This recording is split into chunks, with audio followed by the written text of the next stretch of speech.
현대 사회는 수동성보다는 능동성을 강조합니다. 그래서 사람이 시켜서 움직이기보다 스스로 알아서 일하는 능동적인 사람을 좋아합니다. 이러한 경향은 현대의 학문과 문화가 헬라적 사고의 영향을 받았기 때문에 그런데요. 이 헬라적 사고의 영향으로 인간 중심 그리고 인간의 자유를 강조하다 보니 현대 사회는 인간의 능동성을 높이 평가합니다. 그런데 성경을 읽다 보면 특히 구약 성경은 능동보다는 수동이 강조되는 것을 봅니다. 성경에 등장하는 이 히브리인들의 사고 방식이 수동에 가깝기 때문인데요. 히브리인들은 신중심적 세계관을 갖고 있습니다. 히브리인들은 인간의 행위의 주체가 인간 자신에게 있다고 보지 않습니다. 바로 하나님께 있다라고 생각합니다. 그들의 사고의 핵심은 철저하게 신중심입니다. 세상의 모든 사건과 그리고 일어나는 현상은 하나님의 주권적인 뜻과 그리고 그 하나님의 주권의 결과로 이해되기 때문에 그렇습니다. 하나님은 모든 것의 창조자요, 주권자이시기에 인간의 모든 활동의 결과는 하나님의 허락과 그리고 하나님의 그 작용 없이는 이루어질 수 없다고 보는데, 여기서 인간의 역할은 하나님 뜻에 순종하고 반응하는 그런 위치에 놓이는 것이지요. 그러다 보니 인간의 주체성, 즉 능동성은 사라지고 하나님으로부터 받은 무언가를 행해야 하는 수동적인 모습으로 보일 수밖에 없습니다. 그렇다면 정말 인간은 자신의 뜻은 없고 내 뜻은 없고 하나님의 뜻에 따르는 수동적이고 피동적인 존재에 불과한 것일까요? 단순하게 보면 그렇습니다. 그러나 히브리인들의 이 수동을 이해하려면 이 받아들임이라는 관점에서 이해해야 합니다. 예를 들어서 하나님께서 아브라함에게 고향과 친척과 아비의 집을 떠나라 라고 명령을 했고, 아브라함은 여호와의 명령을 따라서 떠났습니다. 여기서 하나님은 명령했고 그리고 아브라함은 순종했습니다. 아브라함의 순종은 수동적이지만 아브라함이 하나님의 뜻을 자신의 뜻으로 받아들이는 이 과정을 통해서 아브라함의 순종은 능동적으로 전환되어진다는 것입니다. 하나님이 명령하시고 인간이 하나님의 명령을 이 받아들임을 통해 자발적 능동으로 전환되어진다는 것이지요. 결국 신앙은 나라는 자기 중심의 그 자기 능동적 사고에서 하나님의 주권을 받아들임을 이 과정을 통해서 능동적 행위로 나아가는 그런 훈련이라고 할 수 있습니다. 결국 이 히브리적 사고는 인간의 능동을 부정하는 것이 아니라 받아들임이라는 과정을 통해서 하나님의 주권을 나의 뜻으로 일치시켜서 하나님과 인간, 창조주와 피조물이라는 관계를 형성하는 것입니다. 여러분 가만히 앉아 있어도 졸리신데 주일 오후에 왜 이렇게 히브리적 사고가 어쩌고 받아들임이 어쩌고 너무 어려우시죠? 이렇게 어려운 얘기, 졸린 얘기를 서두에 꺼내냐면 출애굽 사건이나 그리고 40년의 광야 생활 그리고 가나안을 이제 정복해야 하는 이 이스라엘의 여정이 그들의 의지나 뜻으로 되어지는 게 아니고 하나님의 주권으로 이루어지고 있다라는 것을 말씀드리는 것입니다. 오늘 본문 8장 2절을 보면 내 하나님 여호와께서 이 40년 동안에 내게 광야길을 걷게 하신 것을 기억하라 라고 되어 있는데요. 이스라엘 백성들이 40년 동안 험난한 광야를 걸었던 것은 하나님이 그 길을 걷게 하신 것입니다. 우리가 인생을 계획하고 정말 뒤도 보지 않고 옆도 바라보지 않고 열심히 달려서 성공을 이룹니다. 그리고 그것이 나의 열심과 내 노력 같지만 그 길을 걷게 하신 분이 계시다라는 사실입니다. 그 길이 고난의 길이든 성공의 길이든 하나님의 주권 아래 우리 인생이 펼쳐지고 있음을 우리는 알아야 하고 그것을 인정해야 합니다.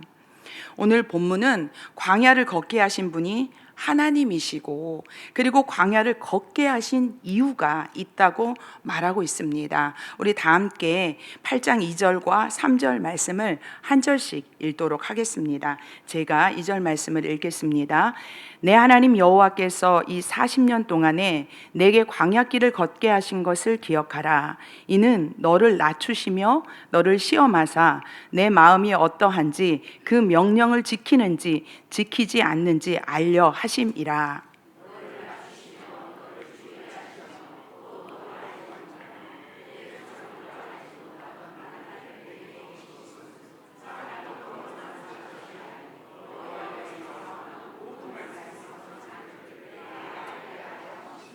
아멘.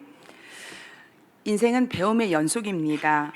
하나님은 이스라엘 백성의 배움의 장으로 광야를 택하셨고 40년이라는 긴 시간 동안 척박한 광야에서 하나님을 경험하게 하셨습니다.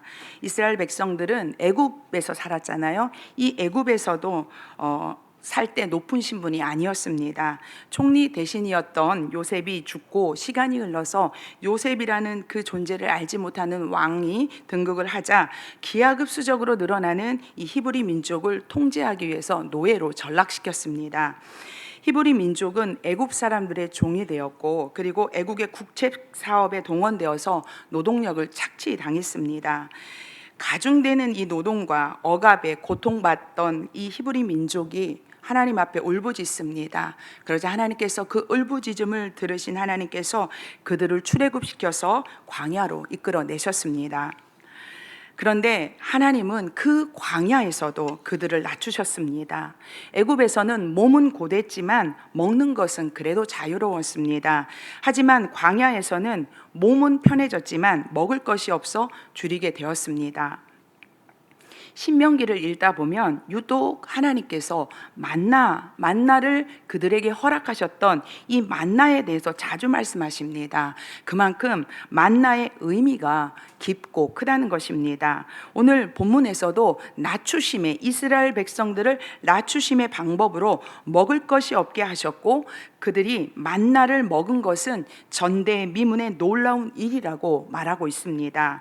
너희들이 먹었던 만나는 너희 조상들도 모르고 그리고 너희 후손들도 모르는 오직 너희들만이 경험한 놀라운 하나님의 기적 중에 기적이라고 말하고 있습니다. 그러면 만나가 주는 교훈이 무엇일까요? 애굽을 나온 지 약 한 달 보름 뒤에 한 달 반 뒤에 출애굽하면서 갖고 나온 양식이 모두 다 떨어졌습니다. 이스라엘 백성들이 먹을 것이 없다고 불평하자 하나님은 작고 둥글고 흰 만나를 내려주셨습니다. 서리가 내리듯 아침마다 만나가 내려 있습니다. 만나는 하루가 지나면 벌레가 생겨서 그리고 또 냄새가 나기 때문에 오늘 먹을 하루치만 걷어야 했습니다. 이스라엘 백성들은 모든 것이 끊긴 광야에서 오직 하나님만이 그들의 생존을 책임지신다라는 것을 이 만나를 통해 몸으로 배웠습니다. 만나는 인간의 먹고 사는 문제가 하나님 손에 달려 있음을 원초적으로 보여준 사건입니다. 다음으로 이 만나는 이 먹고 사는 문제를 넘어서 말씀에 대한 순종의 훈련입니다. 성도 여러분, 만나를 거두는 행위 자체가 하나님의 명령에 대한 순종이었습니다. 하나님은 분명 일용할 만큼 하루 먹을 만큼, 즉 하루 한 사람이 먹을 양식으로 한 오멜, 요즘으로 말하면 한 약 2리터 정도를 그것만 거두어라 라고 말씀하셨고 그것을 이른 아침마다 거두어 드렸고요. 그런데 여섯째 날에만 갑절로 거둬 드리라고 말씀하셨습니다. 근데 사람 마음이 그렇잖아요. 사람 마음이 혹시 내일은 만나가 안 내릴지도 모르잖아. 그러니까 많이 걷어놨다가 남기면 그 다음날 먹으면 되지 라고 하나님의 명령을 따르지 않았고 더 많이 걷어들여서 다음 날까지 남겨두었습니다. 그러자 남겨둔 만나에 냄새가 나고 벌레가 나서 먹을 수 없었습니다. 그런데 신기한 것은 안식일을 위해서 여섯째 날에 갑절로 걷어들인 그 만나는 하루가 지나도 냄새도 나지 않았고요. 벌레도 생기지 않았습니다. 하나님께서 정하신 시간, 하나님이 정하신 방법대로 지키지 않으면 그 아침마다 널브러졌던 그 만나를 얻을 수 없었습니다. 이른 아침 하늘에서 내린 만나를 한 오멜씩 걷어들여 남기지 않는 것은 하나님의 명령에 대한 순종이었습니다. 매일매일 40년 동안 그들은 만나를 걷어들이면서 우리에게 양식 주시는 분은 하나님이심을 배웠을 것입니다. 그리고 하나님의 말씀에 하나님이 말씀하신 그대로 순종하는 것, 그것으로 하루를 살 수 있다라는 것을 몸으로 훈련했을 것입니다. 이것이 만나가 주는 훈련입니다. 교훈입니다. 성도 여러분, 우리가 오늘날 먹고 사는 것, 그리고 입고 자는 것, 내 힘으로 하는 것 같지만 하나님이 주시지 않으면 할 수 없는 것입니다. 우리는 만나를 통해서 먹고 사는 것보다 더 중요한 게 또 하나 있다라고 우리는 알아야 합니다. 그렇다고 해서 성도 여러분, 먹고 사는 문제, 이게 소홀하거나 중요하지 않다라는 것이 아닙니다. 먹고 사는 문제 중요합니다. 목숨이 달린 문제입니다. 그런데 이 목숨이 달린 먹고 사는 문제보다 더 중요한 것이 있다고 오늘 하나님께서 말씀하고 계십니다. 먹을 게 많지 않았던 옛날에는 먹고 사는 것보다 사실 가치, 진리 이런 것들을 중요하게 여겼습니다. 그런데 먹을 게 흔하디 흔한 널브러진 현대는 오히려 먹고 사는 것이 인생의 가장 중요한 세상이 되어 버렸습니다. 그래서 이 만나 사건을 통해서 사람이 떡으로만 사는 것이 아니요 하나님의 입에서 나오는 말씀으로 산다라는 이 신명기의 말씀은 현대를 살아가는 우리들에게 떡이 중요한 건지 가치, 진리가 중요한 건지 가르쳐주는 그런 말씀입니다. 생각해 보면 우리 입장에서 보면은요, 이 만나가 신기한 음식이지만 광야에서 태어난 출애굽 2세대들은 세상 모든 사람들이 다 만나를 먹고 사는 줄 알았을 것입니다. 눈 뜨고 일어나면 들판에 펼쳐진 이 만나를 먹는 게 당연했던 그들은 농사를 짓고 노동을 해야 사람이 식량을 얻는다는 것은 생각하지 못했을 것입니다. 이스라엘 백성들이 그 먹었던 만나는 하나님과 동행했던 에녹도, 그리고 노아 할아버지도, 믿음의 조상 아브라함도 알지 못했던 오직 광야의 이스라엘 백성들만이 경험했던 하늘의 음식이었습니다. 그런데 왜 하나님이 이스라엘 백성들에게 만나를 먹이셨을까요? 그 답이 3절에 나와 있는데 우리 3절 말씀을 다시 한번 읽도록 하겠습니다. 함께 읽겠습니다. 너를 낮추시며 너를 줄이게 하시며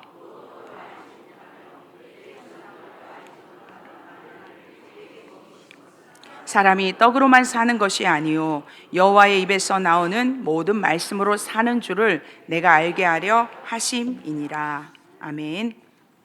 하나님께서 이스라엘 백성들에게 만나를 먹이신 것은 사람이 떡으로만 사는 것이 아니요 여호와의 입에서 나오는 모든 말씀으로 사는 줄을 알게 하기 위함이라고 말하고 있습니다. 성도 여러분, 이스라엘 백성들이 광야에서 떡이 필요했습니다. 밥이 필요했습니다. 그런데 그 떡과 밥을 하나님이 주셨습니다. 거기에 하나님이 주시는 그 떡과 밥은 하나님의 명령, 즉 하나님의 말씀에 순종할 때 얻게 되는 것을 그들은 삶으로 배웠습니다. 하나님은 만나를 통해 일용할 양식도 하나님이 주시는 것이고 그 양식도 말씀에 순종할 때 얻을 수 있음을 알게 하려고 했던 것입니다. 이스라엘 백성들은 이른 아침 하루치의 양식을 거둬들이면서 말씀에 대한 순종이 없으면 떡이 있어도 먹을 수 없다는 사실을 몸으로 배웠습니다. 그러면서 그들은 육신의 떡을 먹는 것보다 하나님의 말씀에 순종하는 것이 우선이라는 것을 배웠습니다. 성도 여러분, 여러분은 사람이 떡으로만 사는 것이 아니요 여호와의 입에서 나오는 말씀으로 산다는 이 말씀이 가슴에 와 닿으십니까? 저는 이 말씀이 안 닿아서 한참을 고민했습니다. 우리는 과연 내가 조금만 노력하면 먹을 것이 주어지는데 이런 현실인데 내가 먹고 있는 지금 이 양식이 내가 누리고 있는 이 풍요가 전적으로 하나님이 주신 것이라고 정말 그렇게 과연 진실되게 고백하고 있을까요? 또 나는 먹고 사는 것보다 하나님의 말씀을 제 1순위에 놓고 살고 있는지 그것도 한번 생각해 보았습니다. 제가 그런지요. 사랑하는 성도 여러분, 우리는 종종 우리의 인생을 광야에 비유합니다. 이스라엘 백성들이 40년 동안 만나를 통해서 사람은 떡으로만 사는 것이 아니고 하나님의 말씀으로 사는 것을 훈련했습니다. 그렇다면 우리도 광야 같은 인생길에서 깨달아야 하고 훈련해야 할 것은 떡도 중요하지만 그보다 중요한 것은 하나님의 말씀이고 그 말씀에 순종하는 것이 진짜 제대로 사는 인생임을 아시기를 바랍니다. 하나님은 이스라엘 백성들을 낮추기 위해 광야로 그들을 부르셨습니다. 낮추심의 방법은 궁핍이었습니다. 먹을 것이 없고 입을 것이 없고 신을 것이 없도록 하셨습니다. 그러면 하나님이 능력이 없어서 당신이 사랑하는 자들을 그렇게 궁핍하게 하셨을까요? 아닙니다. 모든 것의 주인이신 하나님께서 이스라엘 백성들을 훈련시키기 위해 궁핍하게 하셨고 살아계신 하나님을 보여주기 위해서 그들을 가난하게 하셨습니다. 하나님은 40년 동안 그들의 배를 채워주셨고요, 그들의 옷을 입혀주셨고 그들의 발이 부르트지 않도록 보호하셨습니다. 우리도 그렇습니다. 우리에게 결핍의 시간을 허락하시는 이유는 우리를 낮추셔서 우리를 연단하시려는 것입니다. 그런데 중요한 것은 우리를 낮추심의 시간을 우리 혼자 당하도록 내던져 놓지 않으신다라는 것입니다. 광야 한가운데 던져놓고 너 한번 견디나 보자, 너 한번 살아남나 보자 라고 하나님께서 우리의 모습을 관전하시는 것이 아니라 우리의 그 결핍 가운데에, 그 우리의 낮아짐 가운데 찾아오시는 하나님이 우리 하나님이시라는 사실입니다. 재정의 결핍으로 인생의 쓴잔을 마시고, 그리고 건강의 결핍으로 육체의 고통을 피할 수 없고, 관계의 결핍으로 고립되어 있을 때 주님이 우리와 함께 하심을 믿으시기 바랍니다. 철로 역정을 쓴 존 번연이라는 분이 이런 말을 했습니다. 하나님은 용서를 손에 들고 사랑으로 그들을 추적하신다. 굉장히 멋진 말 아닙니까? 용서를 손에 들고 사랑으로 사람을 쫓아오신대요. 우리의 믿음은요, 여전히 연약하고 때론 불순종합니다. 아무리 하나님 앞에 믿음을 지키려고 해도 내가 또 내 생각에 하나님 말씀 못 따랐구나, 그럴 때가 많지 않습니까? 그렇다 할지라도 하나님은 우리를 사랑하시기에 용서를 손에 들고 사랑으로 함께 하심을 믿으시기 바랍니다. 하나님에 대한 오해가 없어야 합니다. 내게 주어지는 어떠한 상황도 하나님이 나를 사랑하시는 가운데 일어나는 것이라는 신뢰가 있을 때 우리를 낮추시는 그 연단의 시간을 이겨낼 수 있습니다. 바이올린과 같은 이 현악기는요, 줄이 느슨해지면 아름다운 소리를 낼 수 없습니다. 맑고 영롱한 음색을 위해서 줄을 팽팽하게 조여야 하듯이 이 줄이 조여지는 과정은 줄 자체에는 고통이고 긴장의 시간이지만 그 고통의 시간이 없이는 좋은 악기도 그리고 좋은 소리도 낼 수 없습니다. 하나님이 우리를 낮추실 때 고통스럽습니다. 그러나 그 낮추심은 하나님께서 우리의 영혼의 줄을 팽팽하게 조이시는 과정임을 믿으시기 바랍니다. 성도 여러분, 하나님은 우리를 낮추셔서 줄이게 하시고 궁핍하게 하시지만 그때만 먹을 수 있는 육의 양식이면서 영의 양식인 만나도 함께 준비하신다는 사실을 잊지 마시기 바랍니다. 하나님은 결코 우리를 굶기지 않으세요. 그리고 우리의 옷이 헤어지도록 놔두지 않으십니다. 우리의 발이 부릅뜨도록 그렇게 하지 않으십니다. 그래서 우리는 이러한 삶을 통해서 사람이 떡으로만 사는 것이 아니라 하나님의 입에서 나오는 말씀으로 살게 됨을 하나님께서 가르치시는 것을 우리가 믿어야 할 것입니다. 우리가 결핍의 상황에서 넉넉히 채우시는 그 하나님을 경험하지 않으면 소유의 진정한 주인이 누구인지 배울 수 없습니다. 또한 부족함 중에 하나님의 말씀에 순종하는 훈련이 되어 있지 않으면요, 사람이 사는데 중요한 것이 무엇인지 깨달을 수 없습니다. 인간의 이 육신의 삶에 필요한 모든 것을 채우시는 분이 하나님이십니다. 내가 아닙니다. 내 능력이 아닙니다. 사람은 하나님의 말씀을 따라 살 때 제대로 사는 것을 깨닫는 게 이게 바로 우리 신앙의 훈련이 것입니다. 우리가 축복이라고 부르는 이 물질은요, 훈련되지 않으면 사탄의 밥이 되기 쉽습니다. 인간의 교만은 하나님이 주신 풍요가 자신의 노력과 내 수고로 이루어진 것으로 그렇게 착각하게 교만이 그렇게 우리를 만듭니다. 고난 없는 풍요, 그리고 연단 없는 축복은 성도 여러분, 사탄도 건들지 않습니다. 그냥 놔둬도 결국 스스로 무너지기 때문에 건들지 않습니다. 그러나 하나님이 우리를 낮추실 때 마귀가 우리를 찾아옵니다. 혹시라도 우리가 그 낮추심의 시간을 통과할까 봐 우리가 배고프고 우리가 목마르고 우리가 아플 때 찾아와서 우리를 유혹합니다. 심지어 하나님의 아들 예수님께까지 찾아와서 유혹한 존재가 바로 사탄, 마귀입니다. 예수님께서 공생애를 시작하시기 전 광야에서 40일 동안 금식하며 기도하셨습니다. 누가복음 4장 3절을 보면 광야에서 40일 동안 성령에게 이끌리셨다고 말씀하고 있습니다. 마귀가 얼마나 무서운 존재냐면 성령에 이끌리신 그 하나님의 아들 예수님께도 찾아간 것입니다. 40일 동안 아무것도 잡수시지 않은 예수님, 완전한 인간이셨던 예수님은 대단히 배가 고프셨을 것입니다. 마귀가 이렇게 말합니다. 네가 만일 하나님의 아들이거든 이 돌들에게 명하여 이 돌이 떡덩이가 되게 해봐 라고 말합니다. 배고픈 예수님의 상황을 가장 정확하게 파악한 유혹이었습니다.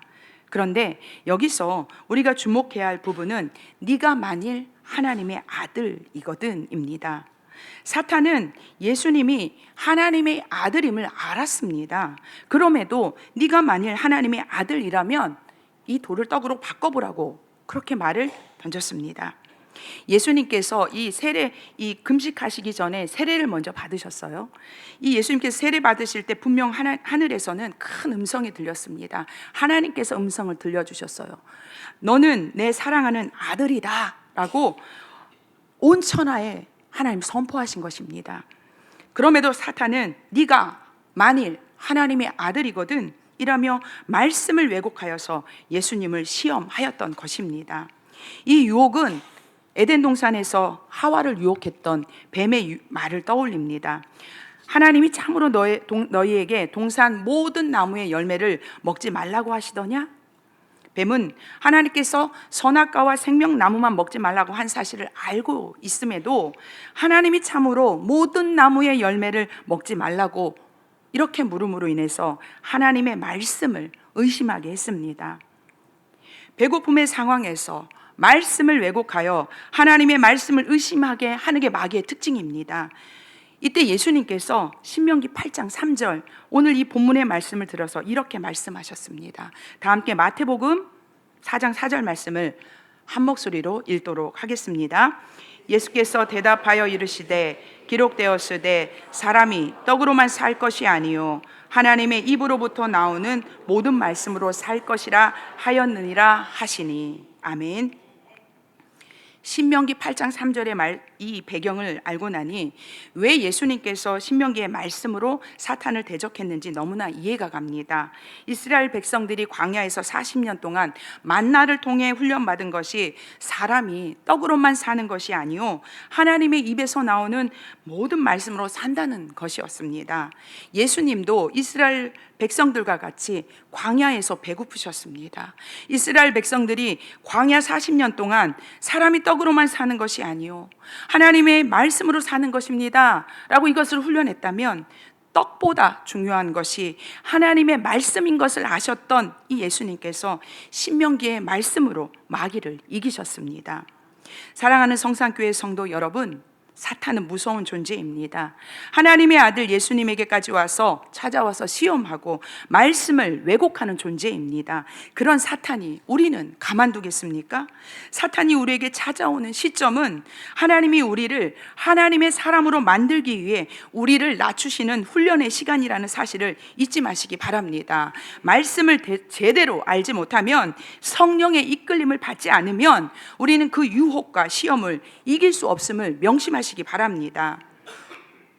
하나님이 우리를 낮추시는 시간은 광야의 시간으로 배고프고 열악하며 부족한 것 투성인 고통의 시간입니다. 하지만 그 시간은 하나님께서 허락하신 하나님의 주권으로 다스려지는 시간임을 믿으시기 바랍니다. 우리가 걷고 있는 광야 같은 인생은 하나님이 걷게 하셨다는 사실을 기억하십시오.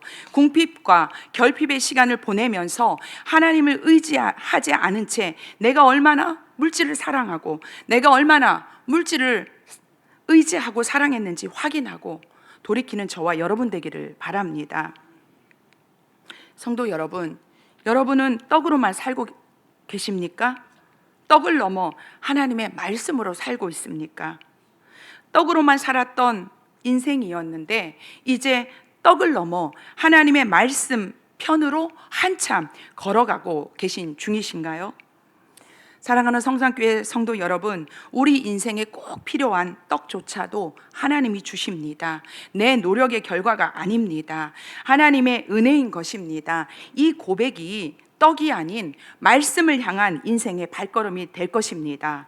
여기 계신 성도님들 모두 지금부터 나는 떡으로만 살지 않고 하나님의 말씀에 순종하며 살겠습니다 라고 다짐하는 여러분 되시기를 예수님의 이름으로 축복합니다.